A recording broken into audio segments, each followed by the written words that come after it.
एक बार फिर से स्वागत है आप सभी का मेरे चैनल पे, जिसका नाम है फिजिक्स सुदीप सर। आज का हमारा टॉपिक है ग्रेविटेशन यानी गुरुत्वाकर्षण। सभी लोगों को पता है कि गुरुत्वाकर्षण की खोज न्यूटन ने की थी 1665 ईस्वी में। पहली बार 23 वर्ष के न्यूटन ने सेब गिरा था एक पेड़ से। आप पढ़ी हुई कहानियां की किताबों में लिखी हुई है। मात्र 23 वर्ष के थे जब एक पेड़ से सेब गिरा, तो उन्होंने सेब को देख करके इस नियम का प्रतिपादन किया था। क्लियर? ग्रेविटेशन में सबसे इंपॉर्टेंट जो है यहाँ पर न्यूटन्स यूनिवर्सल ग्रेविटेशनल लॉ, मतलब न्यूटन का गुरुत्वाकर्षण का नियम। ये नियम ये बताता है कि ब्रह्मांड में कहीं पर भी दो वस्तुएं अगर हैं, दो बॉडीज हैं, तो उनके बीच में एक आकर्षण बल सदैव कार्य करता है। दो बॉडीज इस पूरे यूनिवर्स में कहीं पर भी रखी जाए तो उनके बीच में एक आकर्षण बल सदैव कार्य करता है। इस आकर्षण बल को ही न्यूटन ने गुरुत्वाकर्षण बल कहा हुआ है। ठीक है? गुरुत्वाकर्षण बल F बराबर होता है G m1 m2 r square, जहां पर m1 और m2 ये मासेस हैं जो बॉडीज दी गई हैं, जिनके बारे में चर्चा हो रही है, और स्मॉल r जो है इनके बीच की डिस्टेंस है, इनके बीच की दूरी। अगर इसको हम वेक्टर रूप में लिखते हैं तो लिख सकते हैं F vector equal to G m1 m2 r cube dot vector r। Vector r यहां लिखा कि वेक्टर फॉर्म में लिखा हुआ है। कैपिटल G को बोला जाता है सार्वत्रिक नियतांक या यूनिवर्सल ग्रेविटेशनल कांस्टेंट, सार्वत्रिक गुरुत्वाकर्षण नियतांक, जिसका मान 6.67 10 11 न्यूटन मीटर स्क्वायर पर किलोग्राम स्क्वायर या 6.67 10 8 डाइन सेंटीमीटर स्क्वायर पर ग्राम स्क्वायर होता है। ये बात ध्यान रखिए सभी लोग कि कैपिटल जी की जो वैल्यू दी गई थी वो एक विद्वान थे कैवेंडिश। कई बार भ्रम रहता है लोगों को कि न्यूटन ने तो नहीं दिया, तो ऐसा बिल्कुल नहीं है। कैपिटल जी का जो ये वैल्यू लिखा गया है 6.67 10 11 न्यूटन टू मीटर स्क्वायर पर किलोग्राम स्क्वायर, ये वैल्यू कैवेंडिश नामक विद्वान ने प्रोवाइड कराई थी, उन्होंने बताई थी। क्लियर है? कैपिटल जी यानी गुरुत्वाकर्षण नियतांक की विमा है m-1 L3 T-2। चाहे तो आप यहां से निकाल सकते हैं। कैसे निकालेंगे? देखिए, अगर आप यहां से इस फॉर्मूले से कैपिटल जी निकालें तो कैपिटल जी आएगा आपका Fr² बाई m1 m2। ठीक है? अब बल की विमा आप सभी को पता है mlt-2 होती है, दूरी की विमा होती है l स्क्वायर, और मास की हो जाएगी, दो मास है तो m स्क्वायर हो जाएगी। यहाँ पर m से m कैंसिल हो जाएगा, m-1 बचेगा, l ये है, l स्क्वायर ये, तो l क्यूब बन जाएगा, और t-2 पहले से। तो इसके द्वारा कैपिटल जी की विमा निकाली जाती है। बहुत इंपॉर्टेंट है, कई बार एयरफोर्स एग्जाम में ये डायमेंशन पूछी जा चुकी है। क्लियर? एक बार फिर सुन लीजिए, न्यूटन का गुरुत्वाकर्षण का नियम ब्रह्मांड में कहीं पर भी स्थित किन्हीं दो बॉडीज के लिए एप्लीकेबल है, चाहे वो कैसी बॉडीज हो, कहीं पर भी हो। दूसरी बात यह है कि गुरुत्वाकर्षण बल का जो मान है वो द्रव्यमानों के पिंडों के बीच के माध्यम पर निर्भर नहीं करता। जैसे आप पढ़ते थे विद्युत क्षेत्र में जो इलेक्ट्रिक फोर्स है वो डिपेंड करता है कि चार्जेस, आवेशों के बीच माध्यम कैसा है। जैसे हम लोग पढ़ते थे हवा में अगर दो आवेश रखे हैं तो उनके बीच में विद्युत बल अलग होगा। अगर उन आवेशों के बीच में पानी भर दिया जाए तो विद्युत बल का मान अलग हो जाएगा। ठीक है? मतलब आप आवेशों के बीच का माध्यम बदलते जाएंगे तो उस लिहाज से उनके बीच का विद्युत बल बदलता जाएगा। लेकिन यहां पर ऐसा कुछ नहीं है। आप दो द्रव्यमान लीजिए, दो बॉडीज लीजिए, ठीक है, उनके बीच में चाहे हवा रखें, उनके बीच में चाहे पानी भरे, उनके बीच में चाहे केरोसिन ऑयल भरे, कुछ भी उनके बीच में रख दिया जाएगा, लेकिन इससे उनके बीच लगने वाले बल के परिमाण में कोई फर्क नहीं पड़ता है। बल का मान कतई नहीं बदलता है। ठीक है? इस बात को समझ गए? दूसरी बात, गुरुत्वाकर्षण बल संरक्षी बल होते हैं, कंजर्वेटिव फोर्स होते हैं। संरक्षी बल ऐसे बल हैं जिनके द्वारा किया गया कार्य मार्ग पर निर्भर नहीं करता। मतलब यह है कि अगर किसी बॉडी को, सपोज करिए यहां से किसी बॉडी को हम नीचे ला रहे हैं, इस गुरुत्वाकर्षण बल के अंतर्गत ला रहे हैं, ठीक है, तो जितना कार्य सीधे आने में करना पड़ेगा वैसे ही अगर इस बॉडी को पहले इधर ले जाए, फिर इधर लाएं, फिर इधर लाएं और फिर यहां पर लाएं, हाइट सेम होनी चाहिए बस। चलो बना के बता दूं कि जैसे अगर किसी बॉडी को यहां से यहां लाया गया, सपोज करो हाइट इसकी थी h, ठीक है, और इसी बॉडी को कुछ इस तरह से लाया जा रहा है, लेकिन हाइट इसकी अभी भी h है, दोनों ही स्थितियों में वर्क डन सेम होगा। अगर दोनों ही स्थितियों में वर्क डन सेम आए तो निश्चित रूप से ये कार्य जिस बल से किया गया होगा वो बल संरक्षी बल है। इसी प्रकार का बल हमारा गुरुत्वाकर्षण बल भी है। एक बात और है, गुरुत्वाकर्षण बल इस प्रकृति का सबसे कमजोर बल है। Gravitational force is weakest force of nature, सबसे कमजोर बल है और उसका सबसे बड़ा कारण है जी की वैल्यू का बहुत कम होना, क्योंकि जी की वैल्यू में 10 की पावर -11 पावर आती है, -11 है, उसकी वजह से गुरुत्वाकर्षण बल सबसे कमजोर बल बन जाता है। ठीक है, सभी लोगों को हमारे सौर मंडल के बारे में पता है, हमारे सोलर सिस्टम के बारे में पता है। ठीक है, हमारा सूर्य है, हमारे 9 ग्रह थे परंतु प्लूटो कंसीडर नहीं किया जा रहा है, क्योंकि प्लूटो ने जो है सन का ऑर्बिट छोड़कर कहीं और वो रिवोल्यूशन कर रहा है, रिवॉल्व कर रहा, घूम रहा है, इसलिए प्लूटो को 9 ग्रहों में अभी सम्मिलित नहीं किया गया है। हमारे पास जो 8 ग्रह बचते हैं वो इस तरह लिखे हुए हैं, आप सब इसको याद रख सकते हैं इस प्रकार से, एम वेम जे सन, एम वेम जे सन। फिर से बात ध्यान दीजिए, एम वेम जे सन। एम मतलब मरकरी, मरकरी मतलब बुध, वी मतलब वीनस, वीनस मतलब शुक्र, ई मतलब अर्थ, अर्थ मतलब पृथ्वी, एम मतलब मार्स, मार्स मतलब मंगल, जे मतलब जुपिटर बृहस्पति, एस मतलब सैटर्न शनि, यू मतलब यूरेनस अरुण और एन मतलब नेपच्यून वरुण। ये सूर्य से बढ़ती दूरियों क्रम में अरेंज है। मतलब ये है कि सूर्य के सबसे करीब कौन सा ग्रह होगा, बुध होगा, मरकरी होगा। सूर्य से सबसे दूर ग्रह कौन सा होगा, नेपच्यून होगा यानी वरुण होगा। ठीक है, तो ये सूर्य से बढ़ती हुई दूरियों क्रम में अरेंज किए गए हैं। सब लोगों को इसको याद रखना जरूरी है। एक बार फिर बता दूं कैसे याद रखेंगे हम सब, एम वेम जे सन, क्लियर है, mercury, Venus, earth, Mars, Jupiter, Saturn, Uranus and Neptune, clear.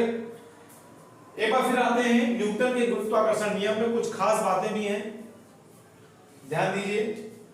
गुरुत्वाकर्षण नियम हमने भी बताया आपको कि F इक्वल टू लिखा जाएगा Gm1 m2 by r²। यहां पर दो बॉडीज हमारे पास हैं, एक बॉडी m1 है और दूसरी बॉडी हमारे पास m2 है, बीच का डिस्टेंस उनका स्मॉल r है। ये इसके सेंटर ऑफ मास से दूरियां ली जाती हैं, द्रव्यमान केंद्र से दूरियां मापी जाती हैं। ठीक है, एक बात आपको अभी हमने बताया कि बल तो वेक्टर राशि होती है, बल सदिश राशि है, और अगर सदिश राशि है तो उसकी डायरेक्शन भी होती होगी। निश्चित रूप से बगैर डायरेक्शन के कोई सदिश नहीं हो सकता है। यहां पर गुरुत्वाकर्षण बल जो है ये गुरुत्वाकर्षण बल है और इसकी जो डायरेक्शन होगी, इसकी जो दिशा होगी वो दोनों द्रव्यमानों को मिलाने वाली रेखा के अनुदिश होगी। मतलब उस लाइन में होगी जिस लाइन में दोनों द्रव्यमान हैं। जैसे ये दोनों द्रव्यमान m1 और m2 हैं, तो इसमें जो इसकी दिशा होगी वो इसी लाइन में होगी। हो सकता है m2 की ओर, हो सकता है m1 की ओर हो। अब ये m2 की ओर होगी या m1 की ओर होगी, ये निर्धारित कौन करेगा?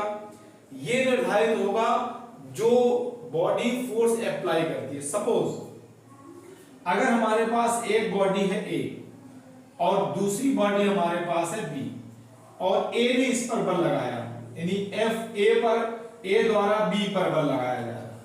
अगर A B पर बल लगा रही है इस है, तो चूंकि ये अट्रैक्टिव फोर्स है, आकर्षण वाला बल है, तो हमेशा A इस बॉडी को अपनी ओर अट्रैक्ट ही करेगा। ठीक है, हमेशा अट्रैक्शन होगा, यानी अगर A बल लगाएगा तो उसकी दिशा A की ओर होगी। ऐसे ही अगर हम यहां पर कह देते कि भाई ये बॉडी B है और ये बॉडी A है, अब B बल लगा रहा है इस पर, B बल लगा रहा है कितना, FBA, BA पर बल लगा रहा है FBA, तो इसकी डायरेक्शन कैसी हो जाएगी, A से B की ओर होगी। जो बल लगाएगा उस पिंड की ओर इसकी दिशा मानी जाती है। डाउट तो नहीं है? एक बार फिर सुन लीजिए, जो बॉडी बल लगाएगी उसी बॉडी की ओर इसकी डायरेक्शन होगी। ये कतई मायने नहीं रखता है कि कौन सी बॉडी छोटी है कौन सी बॉडी बड़ी है, क्योंकि यहां बड़े छोटे से मतलब ही नहीं है। ठीक, एक बहुत इंपॉर्टेंट क्वेश्चन आता है एग्जाम में कि सूर्य और पृथ्वी एक दूसरे पर बल लगा रहे हैं। सपोज अगर सूर्य F1 बल लगा रहा है पृथ्वी पर और पृथ्वी F2 बल लगा रही है सूर्य पर, तो इन बलों में क्या संबंध होगा, मतलब कौन सा बल बड़ा होगा या छोटा होगा या बराबर होगा। तो हम लोग डाउट करते हैं हमेशा कि भाई सूर्य बड़ा है तो सूर्य ज्यादा बल लगा रहा होगा, परंतु ऐसा बिल्कुल नहीं है। ठीक है, क्योंकि यहाँ बड़े छोटे से कोई मतलब नहीं है। दो बॉडीज के बीच में फोर्स सदैव सेम होगा, चाहे सूर्य पृथ्वी पर लगाए चाहे पृथ्वी सूर्य पर लगाए, दोनों के द्वारा जो बल लगेंगे उनके परिमाण बराबर होंगे, उनके मैग्नीट्यूड बराबर होंगे, बशर्ते डायरेक्शन उनकी विपरीत होगी। अगर सोचो सूर्य ज्यादा बल लगाता, कभी अगर सूर्य ज्यादा बल लगा रहा होता तो सूर्य पृथ्वी को अपनी ओर खींच लेता, अस्तित्व तो समाप्त हो जाता पृथ्वी का। यदि पृथ्वी सूर्य पर ज्यादा बल लगा रही होती तो पृथ्वी सूर्य को अपनी ओर खींच लेती, फिर भी पृथ्वी का अस्तित्व तो समाप्त हो जाता, परंतु ऐसा नहीं हुआ, क्योंकि जितना बल सूर्य पृथ्वी पर लगा रहा है उतना ही बल पृथ्वी सूर्य पर भी लगा रही है।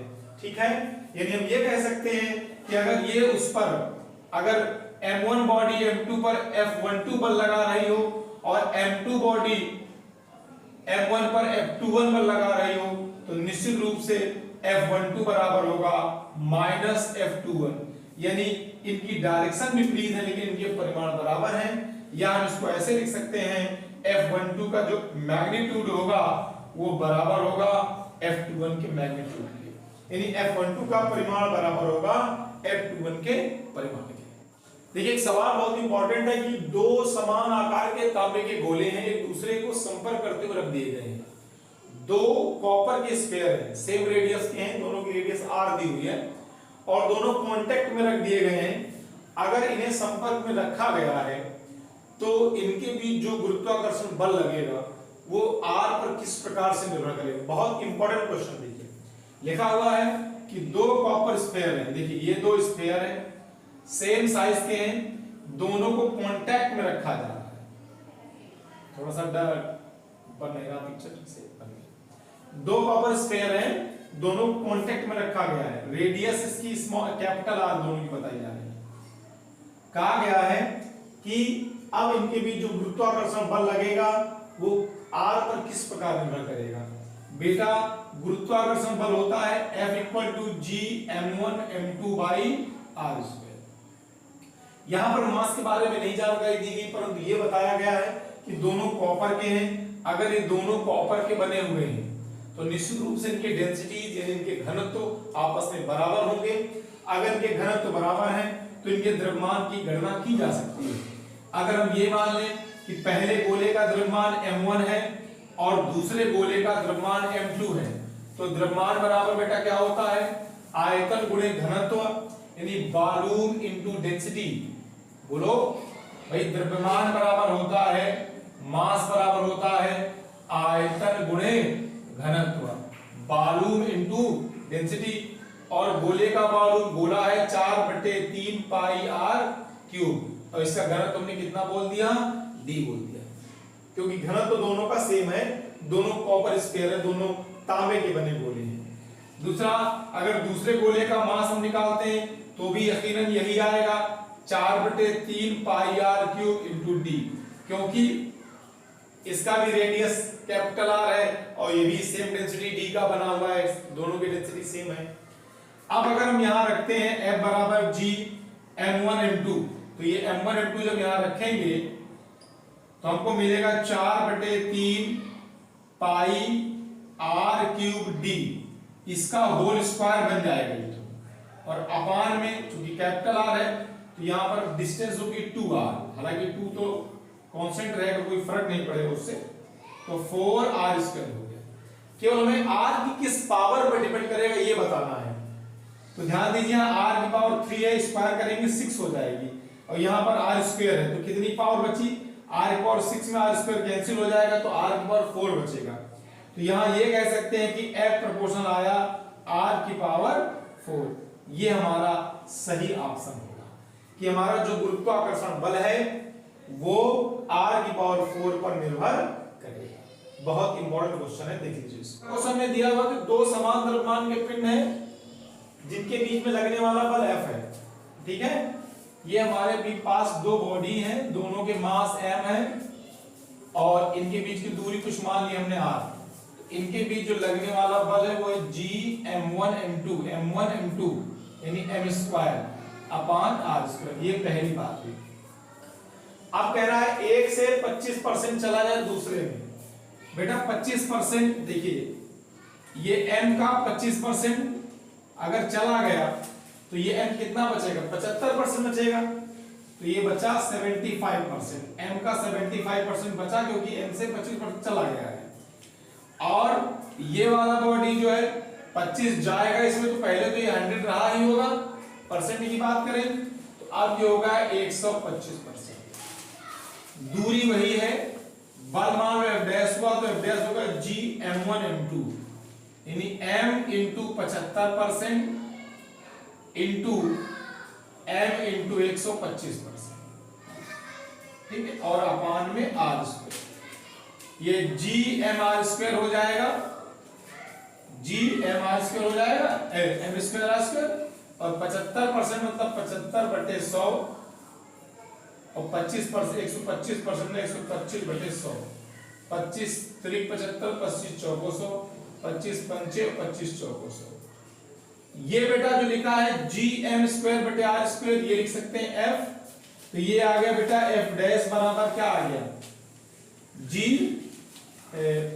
15/16 और ये इसका मान हम लिख दिया। तो आपका सही ऑप्शन हो जाएगा कि जब इससे 25% दूसरे में ट्रांसफर हो जाएगा तो अब हमारा जो बल होगा वो 15/16 गुना हो जाएगा। बेटा आज एक छोटा सा ही लेक्चर है, इस लेक्चर को हम कल आगे बढ़ाएंगे नेक्स्ट लेक्चर में। बहुत धन्यवाद, thank you all of you. बहुत बहुत धन्यवाद, जय हिंद।